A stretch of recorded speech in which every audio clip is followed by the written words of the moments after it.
10th of July. Yes.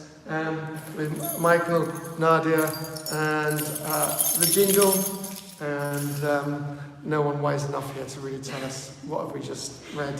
Another try. So Nehemiah, yeah, and lots of names. Yeah, lots of them, and yeah, it felt to me like it was an account of a massive festival, a music festival. But yeah, so I like that actually, because these readings for the last few days have been about festivals, haven't they? And they've talked about this. It's the festival of booths as well, isn't it? About having to. We had that reading a few days ago, but there is a great sort of sense of celebration here. And I love the two groups going to the different towers. One goes right. To the Dung Gate. I don't know if I wanted to go to the Dung Gate. Did you see that? It was just great. Yeah. And the other guys went to the Tower of the Ovens, the Fish Gate. That sounds a lot more promising. But I love the idea. And there are lots of incredible names that are hard to say. We're very lucky that David was called David. I'm just thinking, in amongst all these names, one person has a name that was actually easy to say. But yeah, it was a great sense of celebration in this, and also the duty of purification before the service in the last paragraph, having to sort of clean themselves out. Yeah, I thought it made me, reading all this made me think of, so that there has been account of some difficult periods and some periods of celebration, so the way that after all the hardship, after all this Babylonian captivity and everything else that we read about, so they celebrate and this well. is are they dedicated? Because this actually is a celebration of dedication. So they're dedicating the walls of Jerusalem. Yeah, so they've restored the wall and. Right, and this is a great act of thanksgiving. Yeah. Because we've had all the wall building session. But you're right, isn't it? Now is a time of celebration in every sense. They value the moment of joy. Yeah. I thought it was great. And again, very precise in terms of all the names. locations, all the it's names good. of the gates and everything. So we know exactly who is that. Yeah. It's excellent. And then we have Corinthians. The new letter. Yeah. And the letter. 2 Corinthians 1.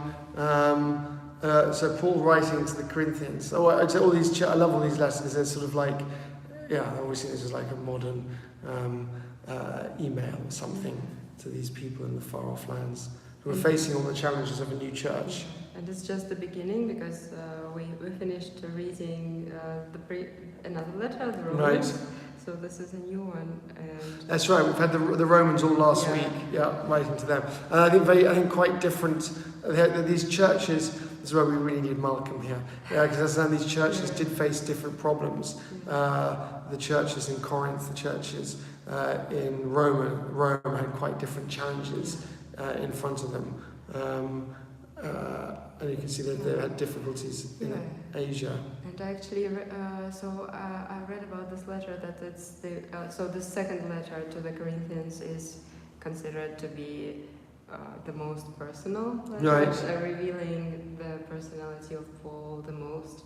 And here it's he has to affirm his apostleship. So apparently he faced some challenges. Right. Challenges to his. Because there's a lot about consolation and suffering here, isn't there? Yeah. He talks about suffering, consoling those who are afflicted.